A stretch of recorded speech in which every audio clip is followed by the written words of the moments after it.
క్రీస్తునందు ప్రియా దేవుని బిడ్డలారా, ప్రభువును రక్షకుడైన యేసు క్రీస్తు నామములో దేవుని మాటలు కూర్చున్నాం. మీ అందరికీ నిండు వందనాలు తెలియజేస్తూ ఉన్నాను. ఇట్టి తరుణం మనకిచ్చినందుకై దేవత దేవునికి నా నిండు తెలియజేస్తూ ఉన్నాను. పరిశుద్ధ లేఖన భావాన్ని చదువుకుని ప్రార్థనతో ముందుకు వెళ్దాము. దినక ఏర్పాటు చేయబడిన పరిశుద్ధ లేఖన భాగం పరిశుద్ధుడైన మత్తయి రాసిన సువార్త 28వ అధ్యాయము మొదటి మత్తయి రాసిన సువార్త 28వ అధ్యాయము మొదటి వచనాన్ని చదువుతున్నాను. విశ్రాంతి దినము గడిచిపోయిన తరువాత ఆదివారమున తెల్లవారుచుండగా మగ్దలేని మరియలు వేరొక మరియలు సమాధిని చూడవచ్చింది. ప్రార్థించుకున్నాము. మహాకరుణులను మహోన్నతులను సర్వశక్తి కనికరం తగిన ప్రభా, చదవబడిన వాక్యానికి నీకు స్తోత్రాలు అండి. వినుచున్న వారిలో ఆత్మకార్యాలు చేసి అందరిలో వాక్యం ఫలించినట్టుగా నీ సహాయం దయచేయండి. నీ వాక్యము బ్రతికించేది, బాధలో నెమ్మదించేది. అట్లు వాక్యాత అందరితో మాట్లాడి మహిమాగంట ప్రభావాలు మీరే పొందమని, మీరు పట్టి ఫలించినట్టుగా నీ సహాయం ఇవ్వమని యేసు దినాములు అడిగి వేడుకుంటున్నాం తండ్రి. ఆమేన్. మత్తయి సువార్త 28వ అధ్యాయము యేసు పునరుత్థానాన్ని గురించి మాట్లాడుతుంది. ఈ అధ్యాయంలో 20 వచనాలు ఉన్నాయి. 20 కూడా ఖాళీ సమాధిని గురించి, యేసు సజీవుడు అని తెలుపుతా ఉన్నాయి. ప్రపంచంలో సుప్రసిద్ధ మతాలు చాలా ఉన్నాయి. అన్ని మతాలు వారి మత నాయకుల బోధన మీద ఆధారపడి ఉన్నాయి. కానీ ఒకే ఒకటి పునరుద్ధానం మీద ఆధారపడింది. All religion depended on religious leaders, but Christianity based on resurrection. యేసు ప్రభు పునరుద్ధానం అవడం అనేటువంటిది ఒక రహస్యం లాంటిది. క్రైస్తవ్యానికి ఉన్నటువంటి మూలాధారమే ఖాళీ సమాధి. యేసు ప్రభు ఆయన గురించి, ఆయన చనిపోవడంతో ఇక ఆయన పని అయిపోయింది. ఇక క్రైస్తవ్యం లేదు, క్రీస్తు లేడు అటువంటి ఆ విషయాన్ని యేసు సజీవుడు అవటంలో ఆయన బ్రతికే ఉన్నాడని చెప్తా ఉంది. పిల్లరా, ఖాళీ సమాధి ఇస్ ఎ విక్టరీ. ప్రపంచంలో ఎవరి సమాధి కూడా ఖాళీగా లేదు. ఎందుకంటే అన్ని సమాధులు కూడా తవ్వితే ఎముకలన్నా దొరుకుతాయి. సైన్స్ ప్రకారము ఎముకలు కైటి నిర్మతాలు కొన్ని వందల ఏళ్ళు వరకు కూడా ఉండొచ్చు ఎముకలు. కానీ యేసు ప్రభు యొక్క సమాధి ఖాళీగా ఉంది. ఆయన పాతిపెట్టిందే అరిమిత యేసేపు ఒక ఖాళీ కొత్త సమాధిలో పెట్టాడు. ఆయన కొరకై ఏర్పాటు చేసుకున్నటువంటి దానిలో. అందువల్ల యేసు ప్రభు తిరిగి లేచాడు అనేకమైనటువంటి కారణాలు చెప్పవచ్చు. ఎందుకంటే అన్నిటికంటే అక్కడ బోర్డు పెట్టబడి ఉంది. ఆ పాలస్తీనా యేసు సమాధిని దర్శించినటువంటి ఒక ఆయన చెప్పాడు, అక్కడ బోర్డు ఉందంట, ఆయన లేచాడు కదా, మీరు ఎందుకు వచ్చారు ఇక్కడ చూడడానికి అని. ఆయన లేడు సమాధిలో, ఖాళీ సమాధి. It's a victory. అంటే అయిపోయింది అనుకుంటే ఓవర్, గేమ్ ఓవర్ అంటారు కదా, ఆట అయిపోయింది అనుకున్నటువంటి ఆ సమయంలో యేసు ప్రభు లేవడం. యేసు ప్రభు మరణించినప్పుడు ఆ ముందు అధ్యాయం 27వ వచనంలోనే 52వ వచనంలో 27:52 సమాధి తెరవబడిన నిద్రించి అనేక మంది పరిశుద్ధుల శరీరంలో లేచను అని రాయబడింది. అనేక మంది చనిపోయిన వారు లేచారు, కానీ మరలా వారు చనిపోయారు. యేసు ప్రభువు కూడా చనిపోయాడు, ఆయన సజీవుడిగా లేచాడు. అంతేకాకుండా ఆయన లేచిన తర్వాత పరలోకానికి ఆరోహణమయ్యారు. తెల్లగా అనేక మంది చూశారు. ఇప్పటికి కూడా సజీవుడిగా ఆయన నీకోసం నా కోసం విజ్ఞాపన చేస్తున్నాడు. దానికి కారణం ఏమిటంటే పునరుద్ధానం. యేసు మరణించడంలో ప్రధాన యాజకులు, శాస్త్రులు, సద్దుకాయలు, సైనికులు అందరూ కూడా విడగలిపోయి అనుకుంటే ఆయన సజీవుడై లేవడం. ప్రియులారా, యేసు ప్రభు హీరోగా లేచాడు. ఆయన యూదులు అనుకున్నారు, మమ్మల్ని ఈయన విమోచన చేస్తాడు, రోమ రాజ్యం అనుకుంటే ఆయన చనిపోయేసరికి మా పని జీరో అయిపోయింది అనుకున్నారు. కానీ యేసు తిరిగి లేవడంలో we are not zero, we are hero అని యేసు ప్రభు కనపరిచినటువంటి వాడుగా ఉన్నాడు. ఆయన సమాధిని గెలిచాడు, మరణాన్ని గెలిచాడు. ఓ యేసు మరణపు ముళ్ళు విరిచి విజయాసుడై ఆయన మరణాన్ని ఓడించి గొప్ప దినం. Yesterday raised from death. మరణాన్ని తిరిగి లేచినటువంటి వారు ఎవరు కూడా లేదు. ఆయన మెస్సయ్యగా, దైవ కుమారుడిగా, ప్రవక్తగా, మానవ విమోచకుడిగా, దైవ కుమారుడిగా ఆయన ఉన్నాడు. యేసు ప్రభు ఆయన కడపటి ఆదాముగా, మొదటి ఆదాము అయితే పాపంలో పడిపోయాడు, కానీ కడపటి ఆదాము క్రీస్తు మరణం నుంచి లేచినటువంటి వాడుగా యేసు ప్రభు ఉన్నాడనేటువంటిది వాస్తవం. క్రీస్తునందు ప్రియులారా, యేసు ప్రభు మరణాన్ని జయించడంలో ఆయన పాపాన్ని జయించాడు, లోకాన్ని జయించాడు, సాతాన్ని జయించాడు. విజయశీలుడుగా, పరిశుద్ధుడుగా ఆయన ఉన్నటువంటి వాడు ఉన్నాడని మనము జ్ఞాపకం చేసినటువంటి వారుగా ఉన్నాం. విలువబడినటువంటి, తెరవబడినటువంటి సమాధి అది ఖాళీ సమాధిగా ఉంది. క్రీస్తునందు ప్రియులారా, గేమ్ అయిపోయింది అనుకున్నాను. ఇక లేదు, క్రీస్తు లేడు, ఆయన అనుచరులు లేదు, క్రైస్తవం లేదు, నాకు ఎదురే లేదు అనుకుంటే ఆయన మరలా సజీవుడిగా ఉండడం, ఆయన సజీవుడైనట్టుగా సైనికులే చెప్పడం అద్భుతం కదా.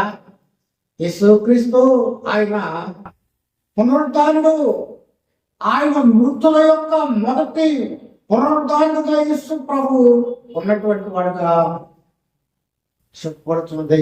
క్రీస్తునందు ప్రియులారా, ఆ పునరుద్ధానం అనేటువంటిదే క్రైస్తవ్యానికి మూలాధారము. క్రైస్తవం నేటికి ఉందంటే ఖాళీ సమాధి అని చెప్పవచ్చు. చదివినటువంటి లేఖన భాగం 28వ అధ్యాయం అంతా కూడా లాస్ట్ చాప్టర్ మత్తయి సువార్తలో ఈ అధ్యాయము యేసు పునరుద్ధానం గురించి రాయబడి ఉంది. చదువుతున్నాను. మొదటి వచనము, విశ్రాంతి దినము గడిచిన తర్వాత ఆదివారమున తెల్లవారుతుండగా మగ్దలేని మరియను వేరొక మరియను సమాధిని చూడవచ్చుని. యేసు ప్రభు చూసినటువంటి వాళ్ళు స్త్రీలు యేసు పునరుద్ధానానికి మొదటి సాక్షులు స్త్రీలే. సామాన్యంగా యూదులు ఏమని నమ్ముతారంటే, వ్యక్తి చనిపోయిన తర్వాత 3 దినాల వరకు వారి చుట్టూ వారి ఆత్మ తిరుగుతుందని వారు నమ్ముతారు. అందుకొరకు యేసు ప్రభు యొక్క శరీరాన్ని సుగంధ ద్రవ్యాలు పూయడానికి స్త్రీలు విశ్రాంతి దినము సాయంకాలం 6 గంటలైతే విశ్రాంతి దినం అయిపోతుంది. వారు ఆదివారం ఇంకా చీకటిగా ఉండగానని వేరే సువార్తలో చూస్తాం. యేసు ప్రభు యొక్క పునరుద్ధానపు సాక్షులు ఎవరంటే స్త్రీలని చెప్పక తప్పదు. ప్రియులారా, వారు యేసు ప్రభు యొక్క సమాధిని దర్శించడానికి ఆదివారం నాడు, అందుకనే ఆదివారం నాడు ఆరాధన చేస్తాం. ఆదివారం అనేది ఆయన పునరుద్ధానపు దినముగా ఉంది. 2వ వచనంలో ఇదిగో ప్రభుదూత పరలోకములను దిగివచ్చి రాయి పొర్లించి దాని మీద కూర్చుండెను, అప్పుడు భూకంపం కలిగెను. అది మహాభూకంపం రాయబడి ఉంది. యేసు ప్రభు చనిపోయినప్పుడు ఆ రాత్రిని తొలగించింది ఎవరంటే దేవదూత వచ్చింది. ప్రభుదూత పరలోకమును దిగొచ్చి ఆ రాయిని దొర్లించింది. క్రీస్తునందు ప్రియులారా, దేవదూత అనేటువంటిది ఒక ప్రత్యేకమైన సృష్టి.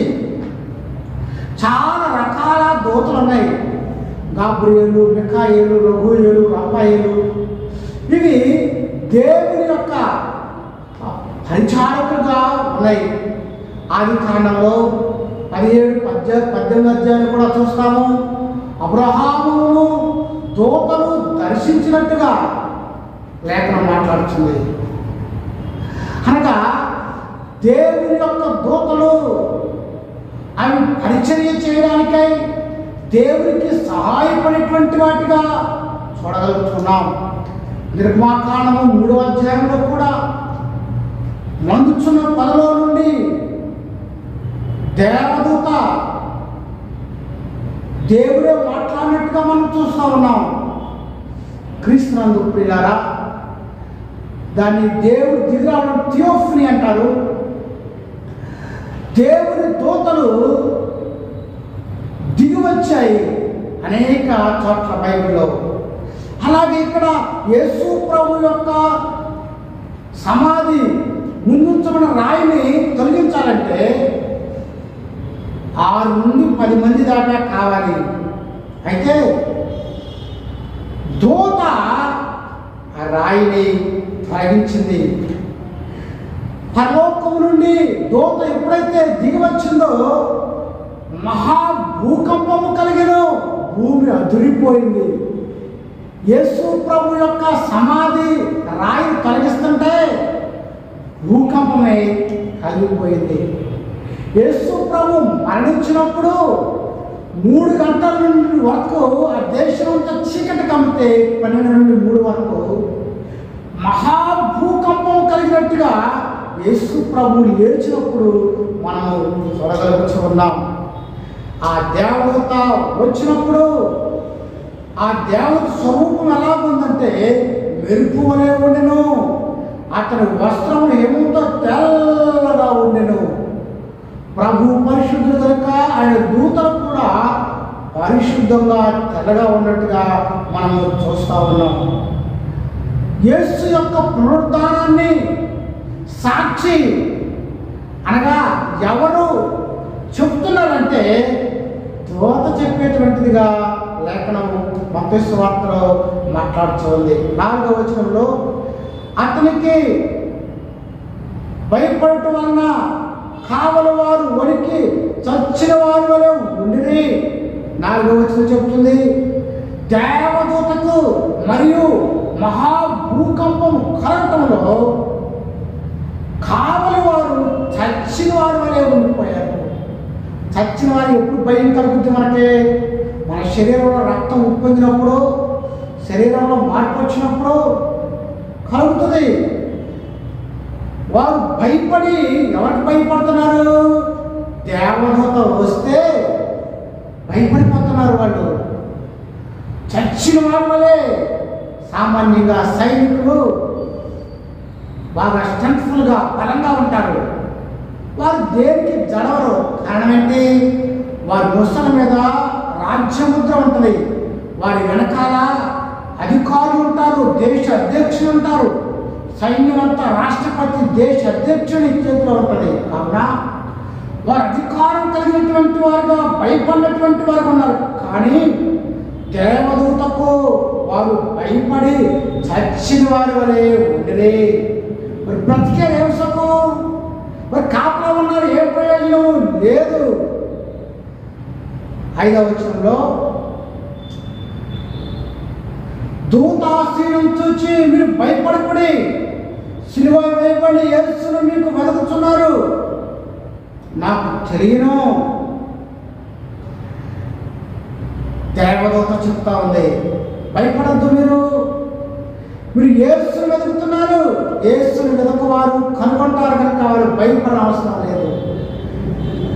భయపడద్దని మాట బైబిల్లో 365 సార్లు రాయబడింది. అంటే సంవత్సరంలో ప్రతి దినము కూడా ప్రభు నీతో మాట్లాడుతున్నాడు, భయపడద్దు. దేవదూత చెప్తా ఉంది, మీరు భయపడద్దు. 6వ వచనంలో ఆయన ఇక్కడ లేడు, తాను చెప్పినట్టే ఆయన లేచినాడు, రండి ప్రభువును పండుకునే స్థలం చూచి.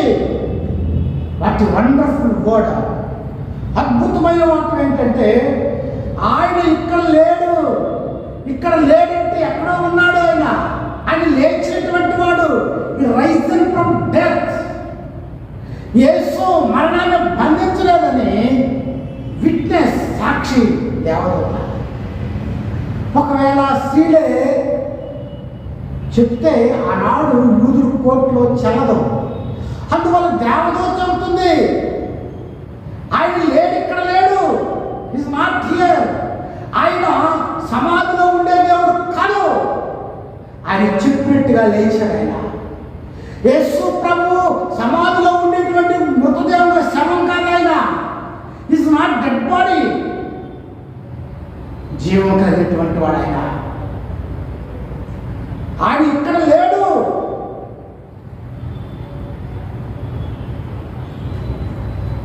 తాను చెప్పినట్టే ఆయన లేచాడు, చెప్పాడు, చేశాడు. ఆయన రండి పండుకునే స్థలం చూచి, కమ్ అండ్ సీ. అద్భుతమైన మాట కదా ఇది. రండి వచ్చి చూడండి, కమ్ అండ్ సీ. కృష్ణానుకున్నారా? వచ్చి చూడమంటే ఆ స్త్రీలు ఖాళీ సమాధి చూస్తున్నారు. అక్కడ ఎంటీ టూమ్ లేడు. ఇక్కడ వారు చూశారు, కల్లారా యేసు ప్రభు యొక్క ఖాళీ సమాధిని వారు చూశారు. The saw the empty tomb. There is no Jesus risen from death. Come and see. వచ్చి చూడు. ప్రియులారా, వచ్చి చూడు అంటే అర్థం ఏంటంటే దగా లేదు, మోసం లేదు. వచ్చి చూడు. నతనేలు ప్రభు యొద్దకు రావడంలో యోహాను సువార్త 1వ అధ్యాయంలో వచ్చి చూడు అంటే లేఖనాలు ఏం చెప్తున్నాయో, ప్రవక్తలు ఏం చెప్పారో, ఈయన ప్రవక్త కాదా, ఈయన రక్షకుడు కాదా, వచ్చి చూడు. ఆ వచ్చిన చదువుతాను. యోహాను సువార్త 1వ అధ్యాయము 46వ వచనం ఇలాగా సెలవిస్తుంది. అందుకు నతానేలు, నజరేతులో నుండి మంచిదేదైనా రాగలదా అని అతను అడగగా, వచ్చి చూడని పిలుపు అతనితో అనడు. చూసారా, పిలుపు అంటున్నాడు, వచ్చి చూడు. నతానేలుతో ఇది దేవుని కుమారుడు కాదా, ఇది రక్షకుడు కాదా, లేఖనాలు దీని గురించి మాట్లాడలేదా? జస్ట్ మాట్లాడుతున్నాయి. కమెంట్స్ నీకు అనుమానం ఉందా? వచ్చి చూడు. దేవుని సంఘానికి ఎందుకు రావాలి? వచ్చి చూడు. క్రీస్తుని ఎందుకు అంగీకరించాలి? వచ్చి చూడు. ఇదిగో క్రీస్తుని చూపుతున్నాడు. పిలుపు క్రీస్తునందు ప్రియులారా, వచ్చి చూడు. దేవదూత అంటుంది, వచ్చి చూడు, ఖాళీ సమాధిది కదా. ప్రియులారా, వారు ఖాళీ సమాధిని చూసినప్పుడు వారు ఎంతగానో చూసి 7వ వచనం, త్వరగా వెళ్ళి ఇమ్మీడియట్లీ వెంట వారు చూశారు, ఎంతనే వెళ్ళిపోయారు. ఎందుకో రక్షకుడు అక్కడ లేడు కదా. వెళ్ళి వారి శిష్యులకు తెలియచేసి 8వ వచనం చదువుతున్నాను. వారు భయముతోనూ మహానందంతోనూ సమాజంలో త్వరగా వెళ్ళి ఆయన శిష్యులతో వర్తమానం తెలపగా పరిగెత్తుతుండగా యేసు వారిని ఎదుర్కొని మీకు శుభముగాకని చెప్పాను. యేసు ప్రభు లేచాడని వారు ఎలా ఉన్నారు అంటే భయముతోనూ మహానందంతోనూ సమాజం త్వరగా వెళ్ళి filled with fear and happiness. సంతోషం. ఏంటి సంతోషం? నా ప్రభు సజీవుడు, అదే నా సంతోషం. క్రీస్తునందు ప్రియుడా, మన ప్రభువు శవం కాదైనా రైజింగ్ ఫ్రమ్ డెత్. మహానందము. యేసు ప్రభు తిరిగి లేవడము ప్రపంచానికే మహానందం, మహానందం, మహానందం. శిష్యులు యేసు ప్రభువును గురించి వారు ఎంతగానో ఆనందించినటువంటి వారుగా, ఎందుకంటే ఆయన మరణం నుంచి లేచాడు. ఒక పక్క భయం ఉంది, యూదులు గురించి భయము, మరి ఏం చేస్తారోనని. ఒక ప్రక్కన మహానందం, యేసు ప్రభువు లేచాడని బైబిల్ చెప్తుంది.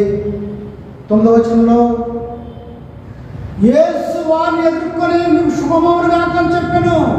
క్రీస్తునందు పిల్లరా, ఎంత గొప్ప దేవుడైనా, నీకంటే ముందుగా వెళ్ళేవాడైనా. Hallelujah, what a great God we have.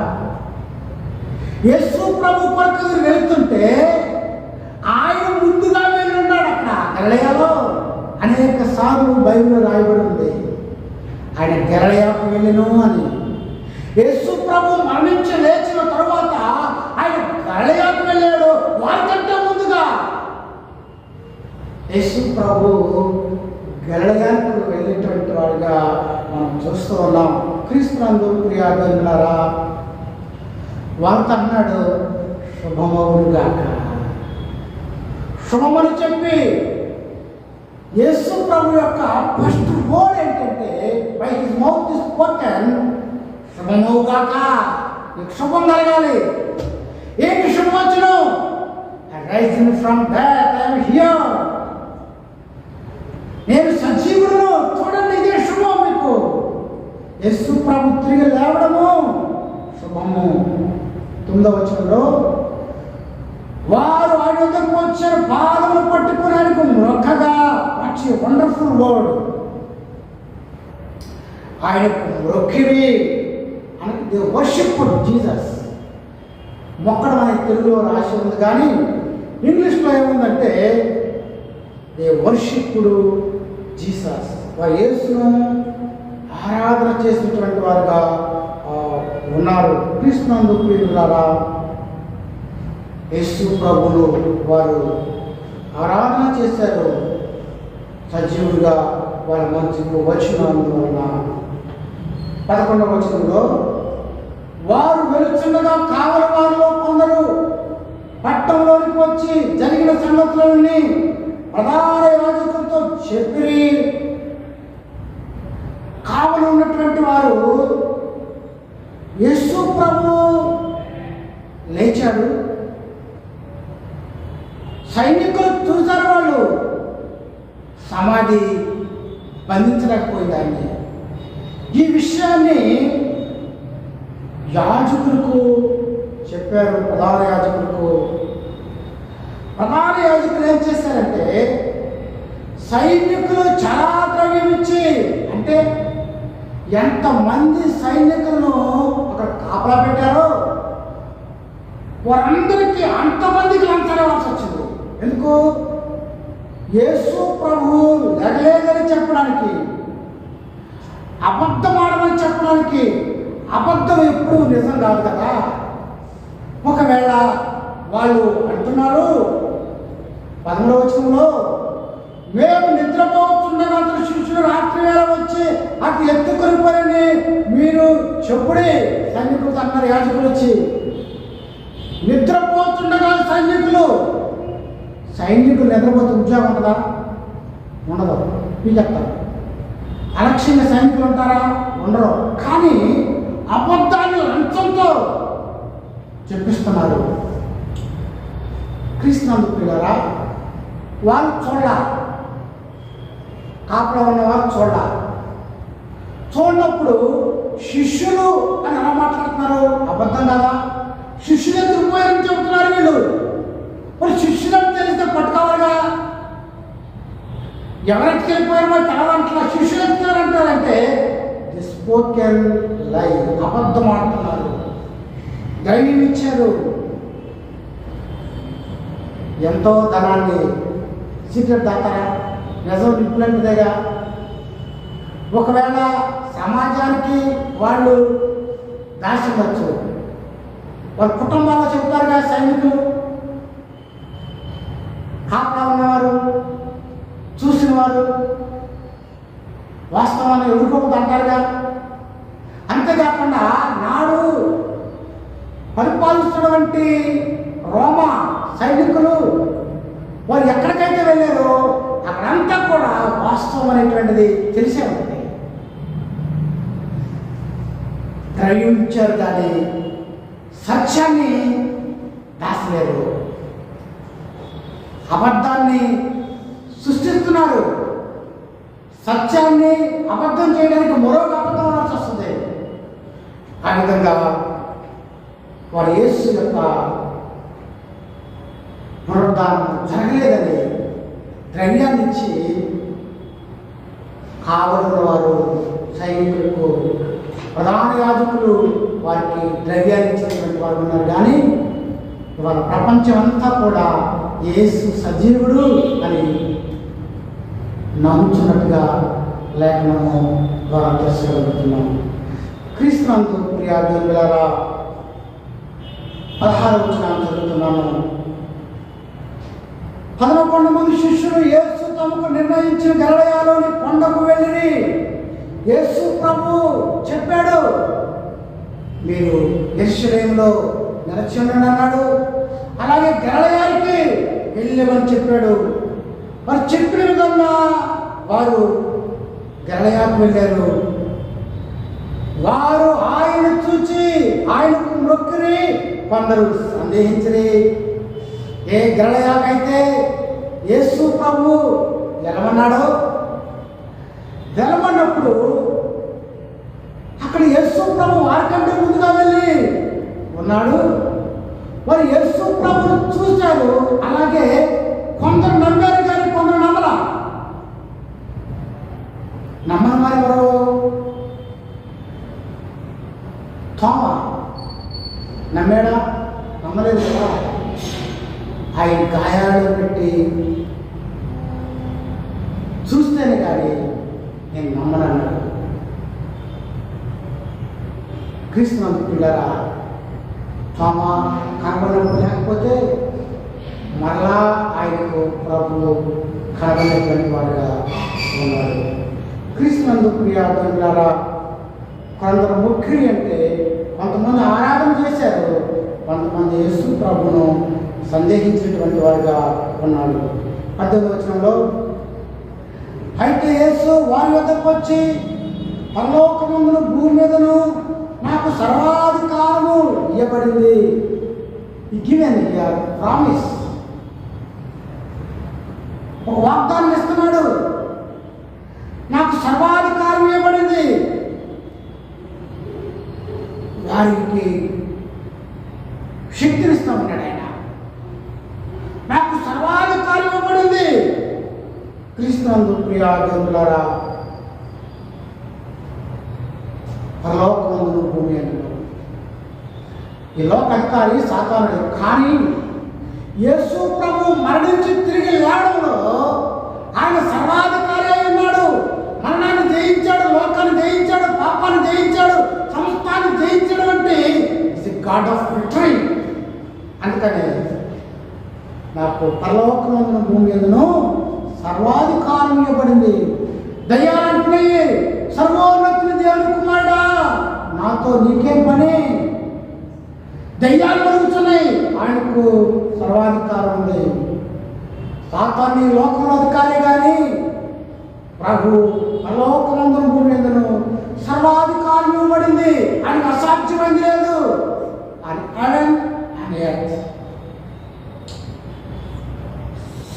పరలోకమందున భూమి ఎందుకు కూడా ఆయనకు ఎదురులేంది, తిరుగులేంది లేదు.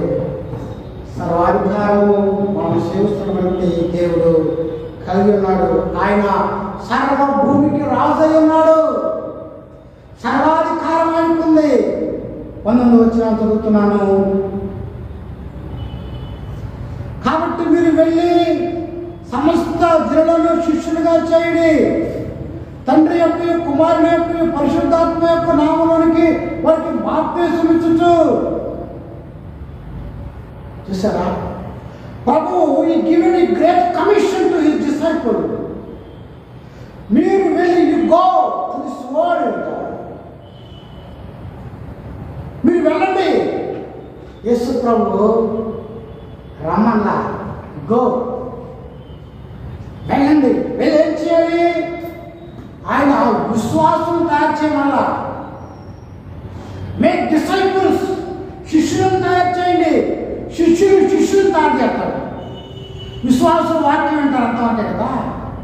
యేసు ప్రభువు శిష్యులు తయారు చేయమంటే, శిష్యుడు అంటే లెర్నర్, నేర్చుకునేటువంటి వాడు, గురువును వెంబడించేటువంటి వాడు, అనుసరించేటువంటి వాడు. యేసు ప్రభు ఆయన యొక్క పరిచయం చేయాలి. విశ్వాసం చేస్తారా? శిష్యులు చేస్తారు. కనుక ఆయన వాగ్దానం చేస్తున్నాడు, వారిని బలోపేతం చేస్తున్నాడు. శిష్యులుగా చేయండి. క్రీస్తునందు ప్రియులారా, మన ప్రభు యొక్క శిష్యులమై ఉన్నాం. అనగా జీవితాంతము నేర్చుకునేటువంటి వారినే గురువైన యేసు ప్రభు దగ్గర. మన జీవితాలు ఎప్పుడు కూడా ఆయన పాదాల వద్ద నేర్చుకునేటువంటి వారుగా ఉండాలి. సమస్త జనులను శిష్యులుగా చేయండి. సమస్త జనులు, entire world, go and make disciples. ఈ లోకం ఒక ప్రాంతం వల్ల యేసు ప్రభు పరిచర్య ఉదయ సమయం వరకు ఉంది. కానీ మీరు go at most of the world. సమస్త జనాలు, అన్ని జాతుల వారిని మీరు శిష్యులుగా, సమస్త జనులను, ప్రపంచంలో 200 పైగా ఉన్నాయి దేశాలు, అందరినీ కూడా శిష్యులుగా చేయాలని ప్రభు ఆశపడుతున్నాడు. క్రీస్తునందు ప్రియ దేవులారా, ఆయన అంటున్నాడు వారికి బాప్తిస్మం ఇచ్చు. బాప్తిస్మం అంటే పాట ఉండేది, ఆమె కసికంటే నమ్మి స్నానము పొందేడు జనులకు రక్షణ సిద్ధమను. స్నానం అంటే కడగబడతాం. బాప్తిస్మం అనగా కడగబడినటువంటి జీవితం. అనగా సర్వజనులు పాపము చేత ఉన్నారు కనుక వారు కడగబడాలి. శిష్యులు కూడా ప్రభు అన్నాడు పేతురుతో, పేతురు ఒకసారి స్నానం చేశావు, పాదాలు తప్ప ఏం కడుక్కోరలేదు. శిష్యులు కడగబడినటువంటి జీవితం వారిలో ఉంది. అలాగే బాప్తిస్మం తీసుకోవాలి. బాప్తిస్మం అనేటువంటి రక్షణ గుర్తు మాత్రమే. బాప్తిస్మం తీసుకున్నంత మాత్రాన పరలోకాలు కానీ నీళ్లు ఎలాగైతే శుద్ధి చేస్తాయో, వాక్యం అనే ఉదక స్నానం చేత మన పాపాలు శుద్ధీకరణ జరగాల. యేసు ప్రభు తన శిష్యులకు ఆజ్ఞ ఏంటంటే ప్రతి ఒక్కరిని శుద్ధి చేయండి, స్నానం చేయించండి, మరి పాపాలను విముక్తులు చేయండి.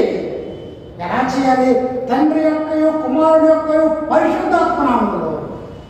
ఆయన ఏ నామంలో చేయాలో కూడా ఆయన పేరు ఉపయోగించాలా. we must use some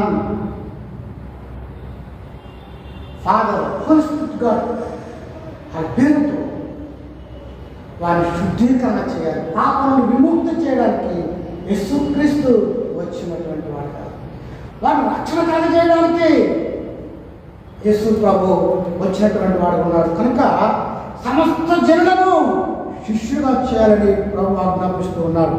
20వ వచనంలో నేను ఏ సంగతులను ఆజ్ఞాపించుతునో వాటన్నిటినీ గైకొనవలెనని వారికి బోధించుడి. ఇదిగో నేను యుగ సమాప్తి వరకు సదాకాలం మీతో కూడా ఉన్నానని వారితో చెప్పాను. ప్రభు give commission and later give promise to his disciples. వాగ్దానం, సదాకాలం మీతో ఉంటాను, ఉన్నానని వారితో చెప్పారు. ఉన్నాను నేను. మోషే అంటాడు, ఎవరు నువ్వు? I am that I am. నేను ఉన్నవాడును. ఐ యామ్ ప్రెజెంట్ టెన్స్, ప్రస్తుతం ఉన్నాను, ఆనాడు ఉన్నాను, అబ్రహాంతో ఉన్నాను, ఇస్సాకుతో ఉన్నాను, యాకోబుతో ఉన్నాను, శిష్యులతో ఉన్నాను, ఇప్పుడు ఉన్నాను. అప్పుడు తండ్రిగా ఉన్నాడు పాత నిబంధనలో, కొత్త నిబంధనలో భూమి మీద కుమారుడుగా ఉన్నాడు, పరిశుద్ధాత్ముగా మరణించున్నాడు. కనుక today yesterday and for ever, నిన్న నేడు నిరంతరం సేమ్ యాక్టివ్గా ఉన్నాడు. ఆయన సృష్టిని చేసినప్పుడు దేవుని యొక్క మనసు వైజ్ మైండ్ ఆఫ్ గాడ్ దేవుని మనసులో ఉన్నాడు. నిర్మాకాండంలో మనుషుల పదలో ఉండి దేవుడు దిగివచ్చి మోషే మోషే మాట్లాడాడు. ఆయన మరియు గర్భాన్ని ధరించి భూమి మీద సంచరించాడు. ఆయన ఇప్పుడు పరిశుద్ధాత్ముడుగా పారాక్లైట్ ద పవర్, మిమ్మల్ని శక్తివంతులుగా చేస్తాను. That is my power, holy spirit. నేను ఉన్నాను. గివెన్ ఎగ్జిస్టెన్స్, ఉనికి. నేను ఉన్నానని చెప్పడానికి ఆయన ఉనికినిచ్చాడు, ఆయన శాంతినిచ్చాడు, సమాధానం ఇచ్చాడు. మీరు ఆందోళన చెందవలసిన లేదు. నేను మీతో కూడా ఉన్నాను. మీతో కూడా ఉన్నాను అంటే మీతో కూడా నేను కలిసి పని. I am walk with you for ever and more and more. I never leave you and ఫర్సెక్ you. I am here with you for ever more.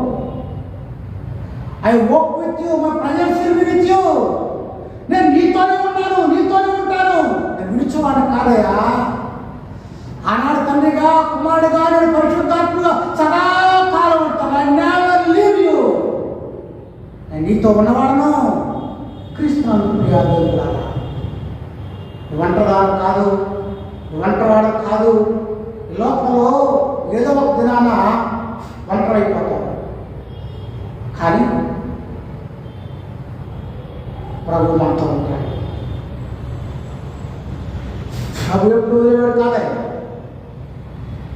విడువని గొప్ప ప్రభు